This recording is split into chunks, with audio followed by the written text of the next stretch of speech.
Hey everybody, I'm Paulie G. Welcome back to the Paulie G Show, coming to you live from high atop Mount Georgia. How are you all doing? So glad to be here with you. Thank you so much for joining me today to talk about the Epiphone inspired by Gibson J45. And I'll tell you, this is really quite a guitar. I was actually inspired to buy this by my friend Randy over at Randy's Rhythm. Randy's got a great channel. He did a great review on this guitar. There's a lot of great reviews on it. I don't think mine will be any better than any of theirs, but I did want to go ahead and share it anyway. But check out Randy's channel. He's got a great channel. Teaches you how to finger pick guitars. I'm still trying to figure that out, as you can see from the intro, but Randy's been a big help with that. But anyway, he did such a great review and told me so much about his that I had started to shop around to see if I could find one of these for myself. And luckily enough, I did find a used one at a screaming deal locally. So here it is. And I'm very, very glad I did buy it because it has impressed me in a lot of ways. So, if you're not familiar, the, Epiphone has really, in the last, I'll say, 3 years, really upped their game, especially on acoustic guitars, at least for the ones that are built in their master-built factory in Indonesia. So they have a factory there. It was the former Samick guitar factory. And in that location, they're doing a line of guitars that are either master-built guitars or like original Epiphone models like the Excellente and so forth. And they're also building inspired by Gibson models. So this being the J45 version of the Gibson J45, which everyone knows is a legendary guitar.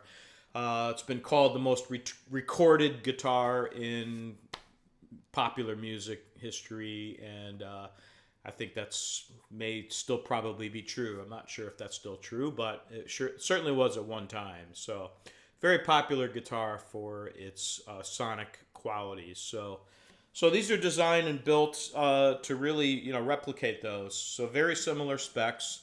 Sitka spruce top, solid mahogany back and sides, mahogany neck, and where they start to differ a little bit is on some of the finer points.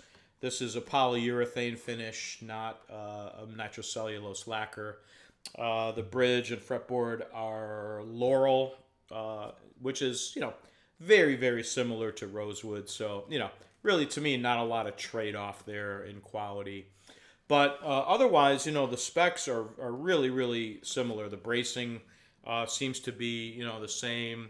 It's really, really well built. And it's just really well crafted guitar. They're doing amazing stuff over there. So, and these are a great value. This is, I keep saying over and over, this is a golden era for guitar buying. If you're interested in high quality stuff that doesn't cost a lot of money, I don't think there's been a better time in my lifetime for those opportunities. So, these retail now for, I think, around $750 to maybe $800, no, without a case. And I think you should get a hard shell case for it. It's worthy of that, especially if you're gonna, humidify the guitar. So, but anyway, $750 to $800 range, where a Gibson J45, it's gonna run you a decent one, probably $2,500, $3,000. And then, if you start getting into the vintage stuff, I mean, all bets are off. I mean, the prices are they just never ending, right? So these are a great deal. And, but from a sound perspective, it's interesting because I had a Gibson J45 for a long time and I liked it. It was a good guitar. I wouldn't describe it as a great guitar. But I sold that because I wanted to upgrade to something similar that was a little bit more expensive. So I didn't, feel too bad about selling it, only because I felt like it wasn't irreplaceable. It wasn't the most amazing J45 I'd ever heard. But, for what I paid for this guitar, I'm really, really, amazed at what you get for that amount of money. I actually, to tell you the truth, I like the sound of this a little bit better than I did my J45, only because it has a little bit of a warmer tone to it. And, I feel like maybe the reason that the Gibson J45 is so popular in recording and has been on so many records might have to do with the fact that it kind of lives in a central zone, a mid-range sonic level. There's not a lot of bass to them. There's not a lot of really, really high treble. And I think that's great for recording, especially when you're in a situation where you already have a rhythm section. The bass and drums and piano have the lower frequencies pretty much covered. So you don't need to get that out of an acoustic guitar. You want the acoustic to be right in that center zone there. And, they're kind of perfect for that. So the more I record and play acoustics in the studio, I think I kind of get why the J45 Gibson is there. This guitar doesn't sound like that really at all. It has a whole other thing to it.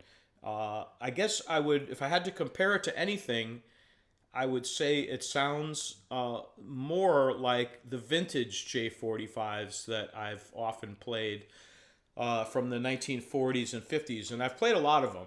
I have friends that own them, and I've had different opportunities to play Banner Gibsons from the 1940s and Southern Jumbos and all those amazing, guitars.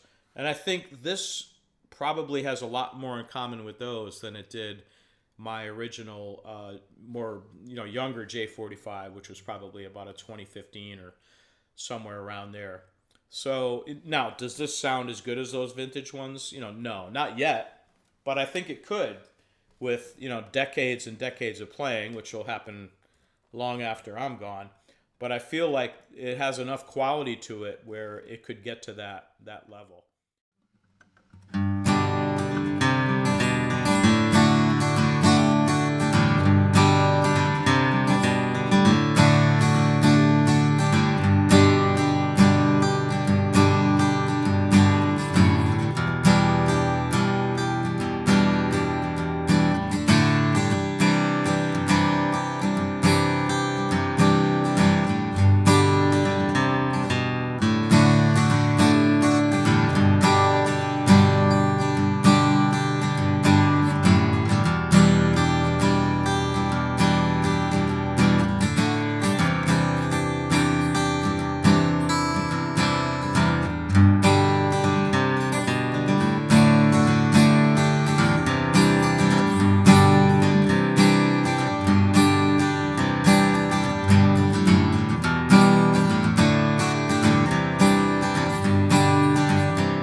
you can't replicate age in manufacturing. So, those guitars that were built 80 or 90 years ago, uh, with wood that was probably 30 years old before they even built the guitar, that brings a certain sound to it that you really can't replicate with today's material and construction.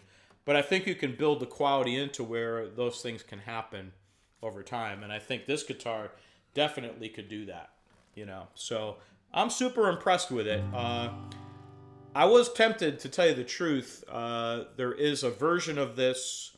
It's a signature model. It's called the Slash J45. They make both an Epiphone and a Gibson version.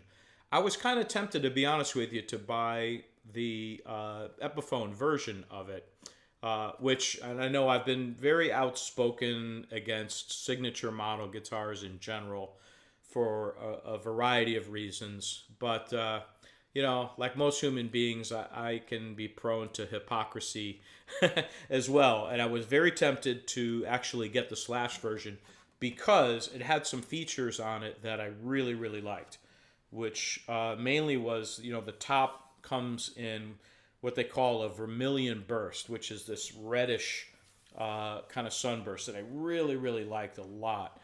And also, it comes with an upgraded pickup.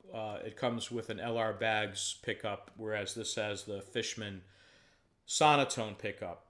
And, the pickups might be less important to some people. They're kind of important to me because I do play these live on occasion. I do go out and play, and I have to plug them in to do that. So if I want to bring a guitar like this, the better the pickup, the more happy, I'm going to be. So for those reasons, I really was strongly considering getting a Slash version.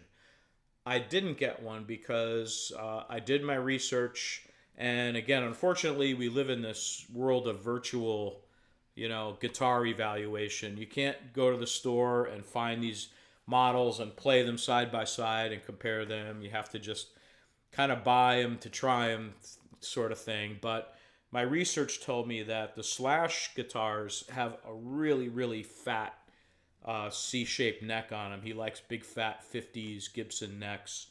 And it has a really, really flat radius on the fretboard. So for those reasons, I opted not to get it. I have small hands, and I kind of need a slimmer neck. This one is a little chunky. It's a C shape, but it's I'm told from all my research it's much thinner than the Slash version. So that's why I went ahead and got the regular J45 version, and I'm really, really glad I did. I mean, I'm just crazy about this guitar. It's really a lot of fun to play. I've been playing it more than most of my other stuff recently, so it's been a joy to play. The action came in set perfect, and I didn't really have to tweak much on it. Now, I will talk a little bit about some of the changes I made to it. The first and most obvious is that you might notice that it is sans pickguard. And the reason for that is the pickguard that it comes with is this just unbelievably thick plastic, large shaped, pickguard that mimics the J45s of the 50s. And why they use such a thick pickguard, I don't know. I mean, this thing is thicker than molasses in wintertime. So one of the first things I did was remove this pickguard, and I haven't replaced it, and I don't think I'm going to, because I really wanted the top to resonate. I think it was choking the top off quite a bit. So I pulled that off, and I don't know, I think I'm just going to leave it this way. I'm not really that heavy-handed where I'm scratching pickguards anyway. So I don't really worry too much that I'm going to, damage the guitar. And to be honest, I don't really care if I damage this anyway. It's not this, super expensive thing that I'm afraid of scratching or anything. I kind of want it to get a little vibey. So if I beat on it a little bit and it gets a little scratched up, all the better, right? So I think for the time being, I'm going to leave it this way. The other thing I did was it comes in a very matted, what they call satin finish on it, which is cool. Kind of gives it that, again, getting back to that vintage kind of vibe. to it. But I did want to just brighten it up a little bit. So after careful thinking, what I decided to do was I have this polish that I've had for a very long time now. I must have bought this, I don't know, 8 or 9 or 10 years ago. It's called Player's Kit, and it's a polish that has a very, very fine pumice. I guess I would equate it to about a 4,000 grit sandpaper, and it's really designed for removing scratches and things on nitrocellulose lacquer finishes. So if you have guitars that have scratches on them, light scratches that are nitro, man, this stuff is amazing. It's called Player's Kit. I hope it's still around. I haven't shopped for it in a while, but a little bit goes a long, long way. So it's expensive, but you don't need much. Just a little drop, and you can polish out some scratches that you would have thought would not come out. Anyway, I took this polish, and I decided to just take a chance and just see what would happen if I polished out the whole top of this guitar. And I wound up going over it about 3 or 4 times, and it gave it a little bit of a brightness, a little bit of a shine to it that I kind of prefer to that satin finish. So kind of glad I did that. The last thing I'll mention is the tuners that were on it. I'll describe them as good or adequate. A little bit of slop, and the ratio just really wasn't as good as I kind of prefer.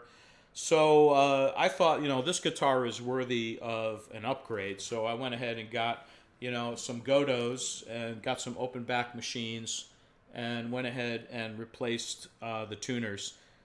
I did have to reconfigure the hole pattern a little bit because this set didn't line up with the original holes, so I had to add some holes to it. But no big deal.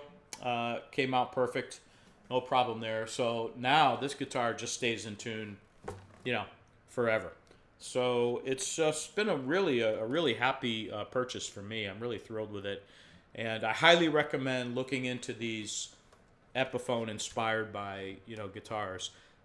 Just look for the ones again that are made in the Indonesia factory.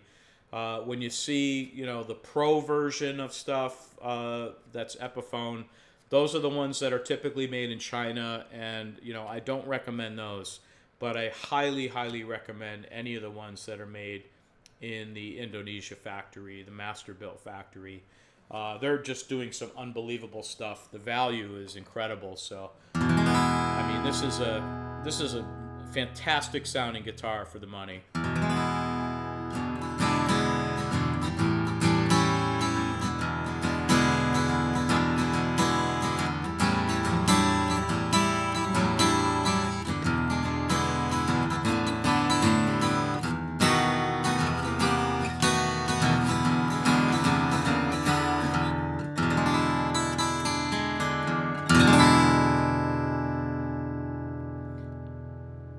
I mean, that's got some tone to it, It's really pretty amazing what you can get for these kind of prices these days. So, anyway, I'm glad you tuned in. I hope you enjoyed this review. And again, if you're looking for one of these guitars, I wouldn't hesitate to get one. I think you can't go wrong with most of the stuff that's coming out of, the Indonesia factory. So, I guess for now, I'll say goodbye. I want to thank you very much, as always, for tuning in. It's always great to be here with you, and I hope to see you soon. And until next time, this is Paulie G reminding you that when it comes to guitars, you only need one.